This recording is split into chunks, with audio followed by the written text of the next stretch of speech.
안녕하십니까. 저는 전남대학교 소아청소년과 양입니다. 제가 오늘 말씀드릴 내용은 신주군의 장기 예우에 대한 내용입니다.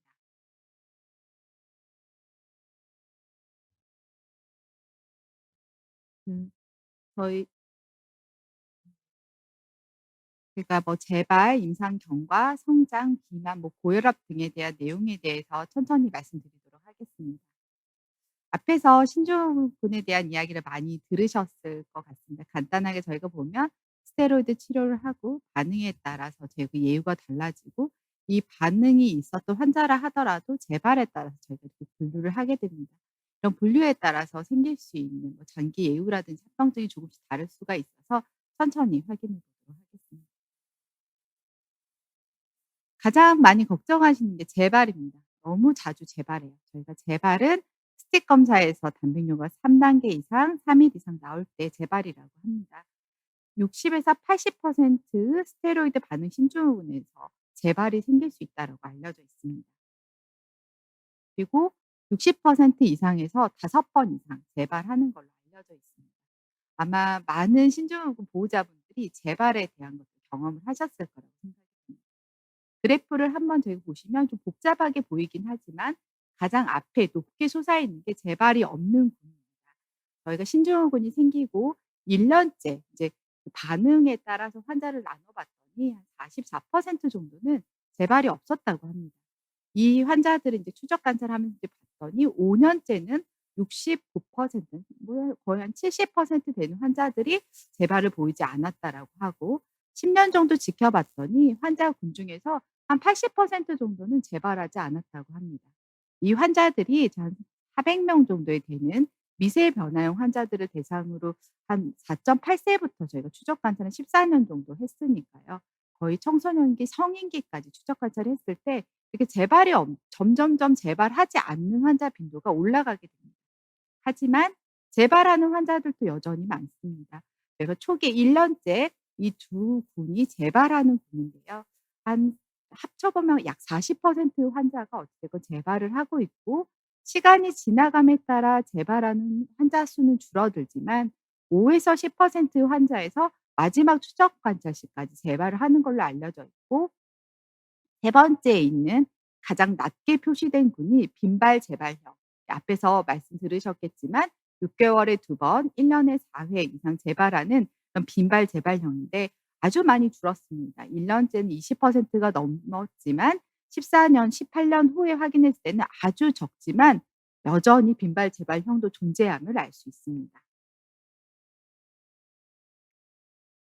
이건 다른 연구에서 가지고 온 그래프인데요. 저희가 재발 횟수를 표현을 한 그래프입니다.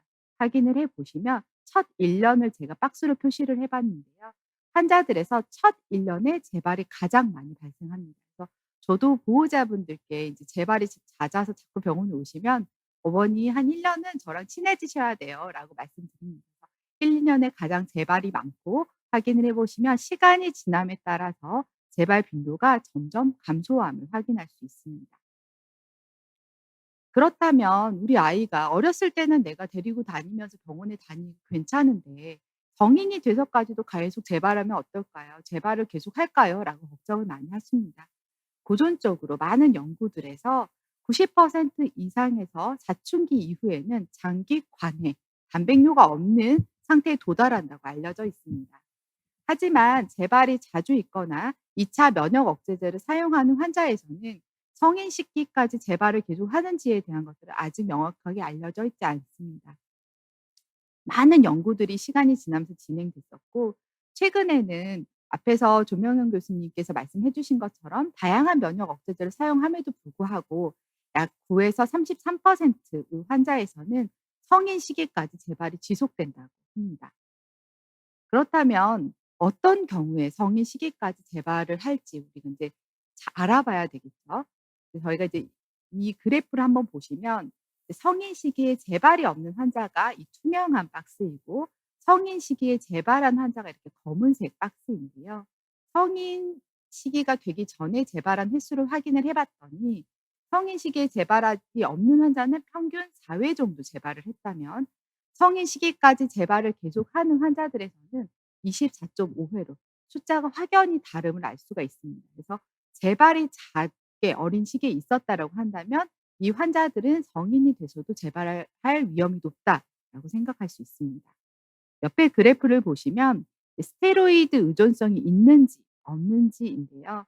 성인 시기에 재발하는 분이 이렇게 검게 회색으로 표시된 바 그래프이고, 성인 시기에 재발이 없는 환자가 이렇게 투명 그래프인데, 성인 시기에 재발을 하는 환자들은 스테로이드 의존성이 있는 경우가 훨씬 많습니다. 그리고 사이톡산이라든지 사이클로스포린 같은 저희 앞 시간에서 얘기 들으셨던 다양한 면역 억제제를 사용한 경우에 성인 시기에 재발이 많습니다. 이것은 이런 면역 억제제가 뭐 재발을 올리는 것이 아니고, 이렇게 소아 시기에 스테로이드 의존성이 있어서 여러 가지 면역 억제가 필요한 정도의 심한 발병이 있는 경우에는 성인 시기까지 재발을 계속할 수 있겠다라고 생각하실 수 있습니다. 그리고 이거는 일부 연구에 따라서 이제 보고가 되는 것들인데요.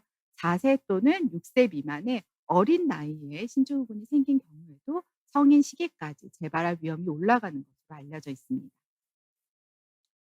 성인 시기에 재발을 하는 분과 재발을 하지 않는 분의 연간 재발 횟수를 확인한 그래프입니다. 그래서 저희가 처음에 뭐 2 세에서 4세 때는 뭐 상당히 많죠. 1 년에 뭐 한 번, 거의 대략적으로 한 2번 정도 이상씩 1 년에 계속 재발을 한다라고 한다면, 성인 시기에 재발이 없는 분은 시간이 가면서 점점 연간 재발 횟수가 줄어듭니다. 저희가 사춘기 시기쯤 되면 연간 재발 횟수가 1회 이하로 감소가 되는 경우들이 많아서 결국 청소년기 이후에는 재발이 없어지는 것 같습니다. 네, 성인 시기에 재발이 있는 군을 확인하시면 뭐 연간 재발 횟수도 재발이 없는 군에 비해서 살짝 더 높고, 지속적으로 재발이 계속 있습니다. 그래서 청소년기를 지나도 연간 1년 이상 한 1회 이상 재발을 있고, 성인 시기에도 계속 재발이 있게 됩니다. 그래서 재발이 계속 있는지 없는지는 우리 아이가 성인 시기까지 재발을 하는지를 예측할 수 있는 인자가 될 수 있겠습니다. 그렇다면 나 또는 나의 아이는 도대체 언제부터 재발에 대한 걱정을 안 할 수 있나요? 지금도 계속 재발이 있는데 1년 뒤, 2년 뒤에도 계속 재발을 할까요? 정확한 시기를 제가 알려드리고 싶었습니다. 그래서 저도 오늘 강의를 준비하면서 공부를 많이 해 봤는데요. 정확한 시기를 알 수는 없습니다. 아마 부모님도 그 경험이 있으실 수도 있는데, 저도 한 2-3년 정도 재발이 없어서 "아 인제 쪼끔 안심해도 될 것 같아요."라고 말씀을 드렸는데, 한 3 년째 재발해서 오시는 분도 계셨거든요. 그래서 장기간 재발이 없다가 재발하는 경우도 있기 때문에 우리가 "언제부터는 재발 안 합니다."라고 단정적으로 시기를 말씀드릴 수는 없지만, 10세 이상의 나이에서 4년 이상 재발이 없는 경우에는 장기간 단백뇨가 재발되지 않을 확률이 34배 올라간다고 합니다. 그래서 우리 아이가 그래도 한 4년 이상 계속 재발이 없이 유지가 된다면 '아 그래도 좀 재발에 대한 걱정을 덜 수 있지 않을까.' 이렇게 생각하실 수 있겠습니다. 그렇다면 신장 기능은 어떨까요? 재발이 있어도 우리 아이 콩팥 기능이 괜찮으면 나는 걱정이 없는데, 이렇게 자꾸 아프니까 콩팥이 나빠질까 봐 걱정이 돼요. 이게 보호자분들이 저한테 가장 많이 말씀하시고 가장 궁금해하신 내용일 거라고 생각이 됩니다. 계속 앞 시간에서도 언급이 됐지만, 신증후군에서 가장 중요한 이후 예측 인자는 스테로이드 반응성. 스테로이드에 듣는지 안 듣는지가 우리가 이후를 예측하는 데 가장 중요합니다. 스테로이드에 반응이 있는 소아 신증후군에서 신장 기능의 장기 예후는 아주 좋은 걸로 되어 있습니다. 제가 "어머니 걱정하지 마세요. 저만 믿고 오십시오." 이렇게 말씀드립니다. 그래서 스테로이드에 반응이 있다면 너무 걱정하실 필요는 없습니다. 5% 미만에서 만성 심장병으로 진행하는 걸로 되어 있기 때문에 많은 걱정을 안 하고 의료진을 따라서 이 신장 기능에 대한 정기적인 모니터링을 하시면 될 것 같은데요. 스테로이드에 반응이 없는 소아 신증후군이라고 한다면 신장 기능의 장기 예후가 아주 다양할 수 있습니다. 조금 복잡한 그래프인데요. 먼저는 스테로이드에 듣지 않는 신증후군에서 장기 신장 예후를 살펴보면 5 년에는 74% 정도, 4명 중에 3명 정도는 콩팥 기능을 유지를 하고 있지만, 10년 정도가 지나면 반수 58% 정도는 신장 기능을 유지하지만 나머지 42% 정도는 만성 심부전이 발생하는 걸로 알려져 있고, 스테로이드에 듣지 않는 신증후군에서 15년 뒤에는 반수 이상 52% 정도가 만성 심부전이 발생한다고 알려져 있습니다. 이게 인제 그래프로 만성 신부전까지 시간을 알려준 그래프인데요. 이 환자들이 다 스테로이드의 저항, 스테로이드에 안 듣는 환자들입니다. 근데 그래프가 약간씩 다 다르죠. 자세히 보면 빨간 그래프는 전혀 관해가 오지 않은 환자들입니다. 그러니까 저희가 스테로이드에 듣지 않으면 다양한 면역 억제제를 사용한다고 말씀드렸잖아요. 어머니들이 약을 막 더 써야 되니까 걱정이 더 많으십니다. 근데 저희들이 스테로이드에 듣지 않은 환자들에서 면역 억제제를 고려하는 것들이 결국 이런 것들 때문입니다. 그래서 다양한 면역 억제제를 사용함에도 불구하고 전혀 관해가 오지 않는 환자들 같은 경우는 10 년이 지난 후에 43% 정도만 신장 기능 유지를 하고 있고 반수 이상에서 심부전으로 다 진행을 하게 되고 15 년이 지난 상태에서는 63% 정도 환자가 신부전으로 진행하고 37% 환자만 신장 기능을 유지하고 있습니다. 하지만 처음 스테로이드에 반응이 없다 하더라도 다양한 면역 억제제를 사용해서 부분적으로 관해가 온 환자들이라고 한다면 10 년이 지날 때 이 환자 신장 예후를 살펴보면 4명 중에 뭐 3 명, 10명 중에 72% 정 70% 정도는 신장 기능을 유지하고 있고 그중에 3명 정도만 10명 중에 3명 정도만 신부전으로 진행을 하게 됩니다. 또 여러 가지 면역 억제제로 스테로이드는 듣지 않았다 하더라도 완전 관해가 왔다, 단백뇨가 없어졌다라고 한다면 처음에 스테로이드에 듣지 않았다 하더라도 10년 뒤에 약 6명 정도 환자만 신부전으로 진행하고 15년 관찰해도 6명 정도만 신부전으로 진행하는 것을 알 수 있습니다. 그래서 스테로이드 듣지 않는다고 우리가 절망할 것이 아니고 여러 가지 다양한 면역 억제제를 사용을 하면서 우리 아이들의 신장 기능을 유지할 수 있도록 노력을 해야 되겠습니다. 그렇다면 어떤 면역 억제제를 어떻게 쓰고 조직 검사형에 따라서 어떻게 달라질까요? 이게 좀 글씨가 너무 많기는 한데요. 파란색이 국소 분절 사구체 경화증이라 그래서 저희가 조직 검사를 했을 때 쪼끔 안 좋게 보는 모양입니다. 빨간색 그래프가 미세 변화량이라고 해서 대부분 소아 신증후군에서 가장 많이 보이는 조직형인데요.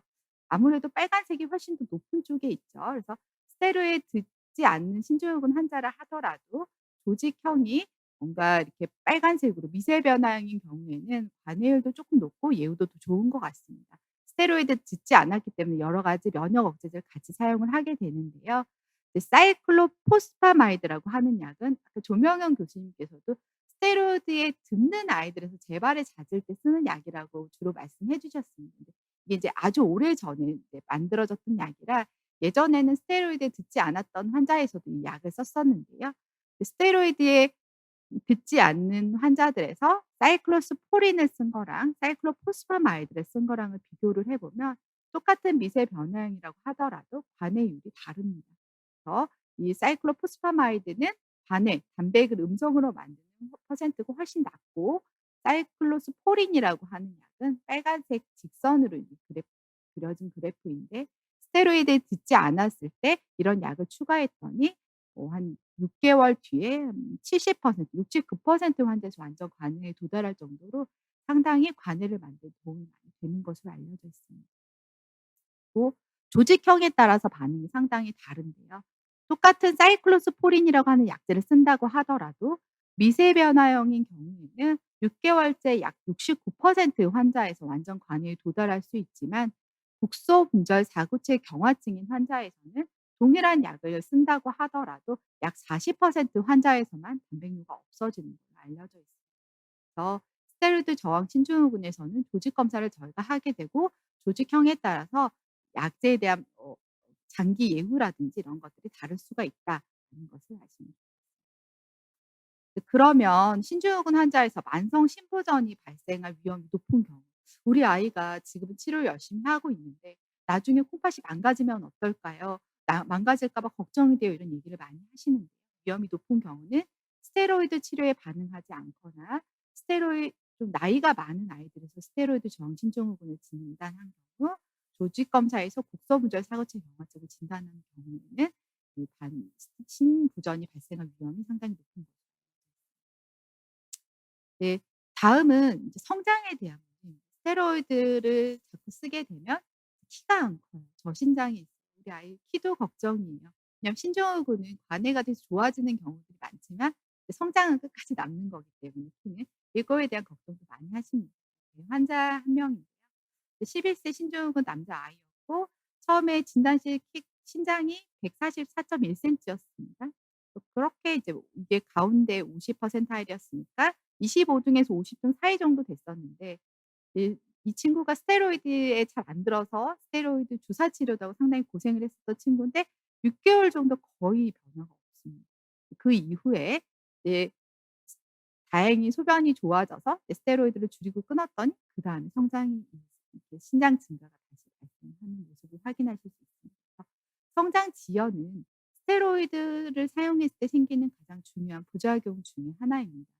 신종호군 환자의 8에서 16% 정도에서 성장 지연, 성장이 더뎌지는 증상이 생긴다고 알려져 있습니다. 이제 저희가 성장 지연과 저신장은 다른데요. 저신장이라고 하는 것들을 얘기하기 위해서는 백분위수를 쪼끔 아셔야 될 것 같습니다. 뒤에서 백분위수라는 말이 계속 나오기 때문에 그 백분위수에 대한 간단한 설명을 드리자면 전체를 100 으로 보고 작은 것부터 큰 것까지 차례대로 나열했을 때 순서를 얘기하는 겁니다. 그래서 저신장이라고 한다면 전체를 100 명으로 생각을 했을 때 앞에서 세 번째보다 작은 경우 그런 경우를 저희가 저신장이라고 하거든요. 부모님들 가끔 "우리 아이가 너무 작아요. 진짜 너무 작아요." 해도 실제 저희 정의를 해 봤을 때는 100 분위수에 안 듣는 경우들도 있는데요. 300 분위수 앞에서 3명 미만인 300 분위수 미만의 저신장이 이제 신종호군에서는 연구마다 조금 다르지만 뭐 8.2 에서 31% 까지 보고를 하고 있고 대략적으로 한 20% 정도라고 보고를 했습니다, 예전에는요. 하지만 최근 연구에서는 스테로이드를 중단하면 보상적인 성장이 발생하기 때문에 체중키에 영향이 없다라는 연구들도 있고 체중키와 스테로이드 사용량 기간은 관련이 없다라는 연구들도 있고 성인 키에 의미는 차이가 없다라는 연구들도 있습니다. 예전에는 되게 성장 지원을 많이 만드는 것 같았는데 왜 지금은 그렇지 않을까요? 어 아마 이런 것들을 우리가 다양한 면역 억제제를 사용을 하면서 스테로이드 사용량을 줄이기 때문에 이런 저신장이라든지 이런 것들에 대한 유병률이 훨씬 더 줄어들지 않았을까라고 생각을 합니다.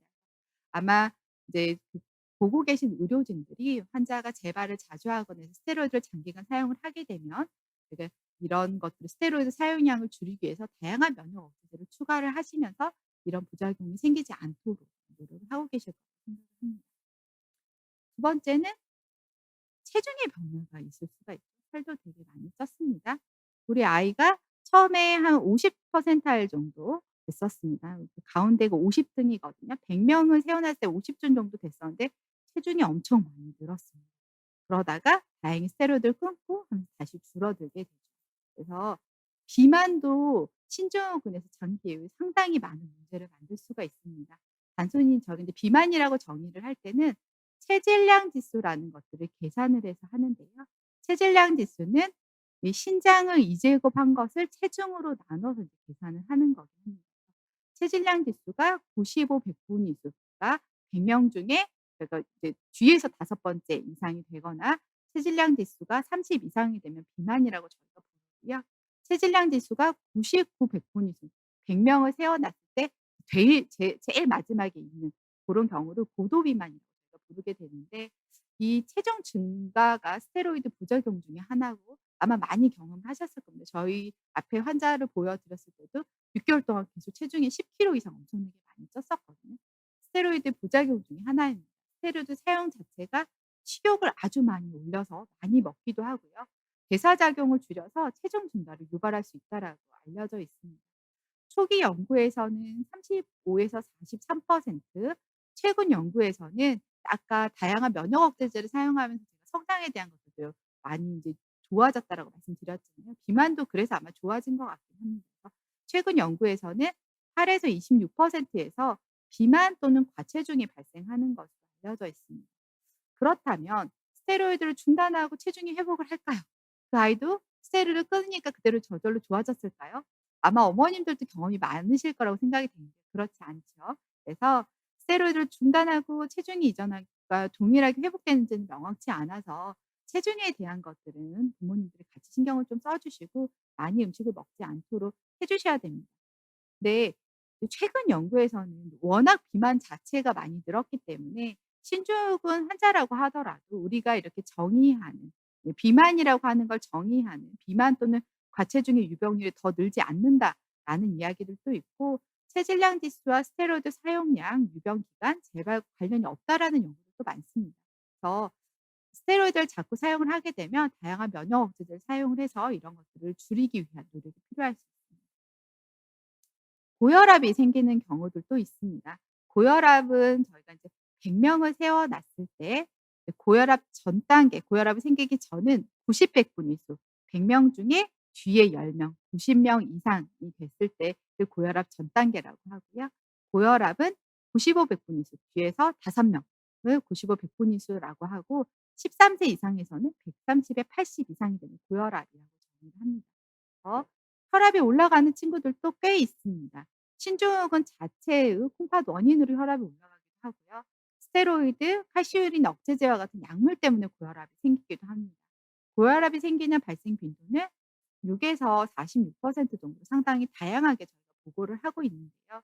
이제 관련 연구가 아주 많지는 않아서 스테로이드 사용, 재발과 관련성이 명확치 않다라는 이런 이야기들도 있고, 장기간 관찰 연구에서는 이 4에 6에서 46% 보다는 쪼끔 더 낮은 7에서 16% 정도 고혈압이 생길 수 있다라고 알려져 있습니다. 우리 아이가 지금은 괜찮은데 나중에 혹시 그런 고혈압이 생길까요?"라고 걱정이 되신다면, 성인 시기까지 재발이 자주 있는 빈발 재발 신증후군에서는 고혈압의 유병률이 쪼끔 더 높은 것으로 알려져 있어서 병원 진료 시에 혈압에 대한 것도 확인이 필요할 수 있겠습니다. 고지질혈증도 생길 수가 있습니다. 고지질혈증은 혈액 내 지질의 일종인 콜레스테롤이라든지 중성 지방이 정상보다 높은 상태입니다. 근데 콜레스테롤은 종류가 상당히 많고, 앞에서 조민현 교수님께서도 LDL 콜레스테롤이 많이 올라갈 수 있다, 재발 시에 말씀해 주셨었는데요.